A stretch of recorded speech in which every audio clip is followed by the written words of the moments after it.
Today I am going to show you that how we can interface this 16:2 LCD display with Arduino and how we can scan the I2C address of this display. Along with that, I will also show you that how we can show this scrolling text on this LCD display. So let's get started. So this display is called 16:2 LCD display because there are 2 rows, 1, 2 and 16 columns, 1, 2, 3 and all the way up to 16. So total 32 segments are there, and each segment consists of 8 dots along rows and 5 dots along columns, right? And there are 2 methods of interfacing this LCD display with the Arduino. The first one you can see on your screens, and this method uses a lot of wires, right? And in this method we directly connect the pins of the Arduino with the pins of the LCD display, and we also uses a one potentiometer for increasing or decreasing the brightness of the LCD display. But obviously don't want the project to be so much cluttered because of too much wiring, and that motivates us to use the second method which I am using in this video. Now in the second method we use this display driver, this one also called I2C module, and on this I2C module this is the main chip. Let me show you the model number. The model number is PCF85740, right?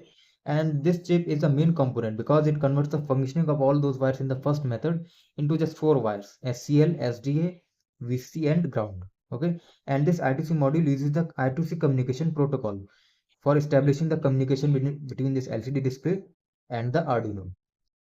And at the back of this I2C module you can see this is a blue color box. This is a potentiometer which is used to increase or decrease the brightness of this LCD display.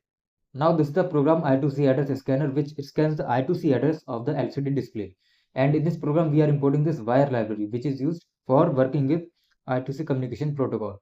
And in the setup function we are initializing the wire library using begin function. So this line basically initializes the Arduino as a master device, and all of the devices which communicates with the Arduino will be act as a slave device, right? And this is the serial communication between the Arduino and the laptop. And in the loop function we are defining the variables error, address and the devices, which is initialized to 0. And we are also using the for loop for running the address. So address go from 1 to 126. So the I2C communication protocol always uses 7-bit addressing. So the total number of possible addresses are 1 to 126, right? So 1 corresponds to 0x01 and 126 corresponds to 0x7e. So basically these two are the hex format of the addresses. And using this line the Arduino is trying to communicate with the device present at this address. And using this end transmission function the Arduino is breaking the communication and returning a status code, and that status code is called error. And if error is equal to 0, it means the Arduino has successfully found the device at this address and started the scanning. Now within this if condition we are increasing the device variable by 1. So whenever the Arduino scans the address, it scans 1 by 1. So after one loop iteration this device will be increased by 1 for next device. And you may ask why we are using another if condition if address is less than 16, and we are printing 0 here. So this will be cleared from this table. So whenever the address is written, this is written in the format of this 0x1, 0x2 likewise. Okay, so these are some of the dummy examples just to make you understand. And you can see at the decimal 16 the hex address is 0x10.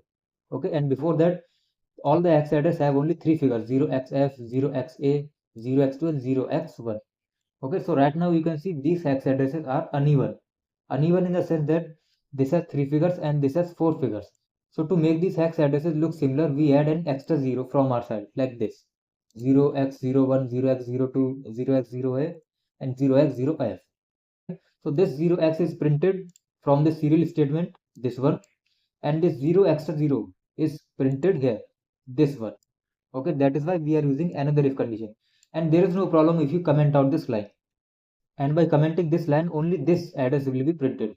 This V0 will not be there, right? And if device is equal to 0, it means the Arduino didn't find any of the I2C devices at the particular address, and we are printing no I2C devices found. Otherwise the scan is completed, and we are scanning the devices every 2000 milliseconds or 2 seconds. Now let us upload the program in the Arduino and we will see the printed address on the serial monitor. Now click on the serial monitor button and you will see the printed address here.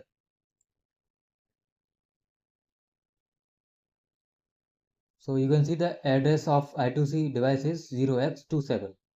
Now we are going to display the scrolling text on the LCD display, and in this program we are importing this library, and we have just found out that the I2C address of the LCD was 0x27, so I am using it. And 16 means 16 columns and 2 means 2 rows of the LCD display. and we are going to display this message, right, this one. And in the setup function, we are going to initialize the LCD display and turning on the backlight. Now in the loop function, we are using another for loop which runs from 0 up to the length of the message. And initially we are clearing the displays and setting the cursor to the coordinates 0 or 0. It means 0th row and 0th column. Now this is the main line of this entire program, which shows that how the characters are going to be printed on the display. So we are printing 16 characters at a time, starting from the index I. So suppose for first iteration I is equal to 0, so the cursor will be here at S, and the 16 characters will be completed at this E. So it means for first iteration we will print this part of the message, subscribe to the, okay, because the size of the LCD display is 16 columns. Okay, now suppose for another iteration I is equal to 1, so we will neglect this S and start from U. So this part of the message will be printed, and note that this gap will also be considered as a character. Okay, so this part will be printed for the second iteration, this part, this complete part. And similarly for the third iteration, we will neglect S and U, and we will start printing from B and go all the way up to O, up to here, right? So in this way we are printing only 16 characters at a time, but we are shifting those characters after every iteration, and we are adding a delay of 350 milliseconds. So let me know in the comment section if you found this project helpful, and if you want more such videos and projects in future as well, don't forget to subscribe to my channel and press the bell icon. And if you have any doubt regarding this project, please drop your queries in the comment section, and thanks for watching this video.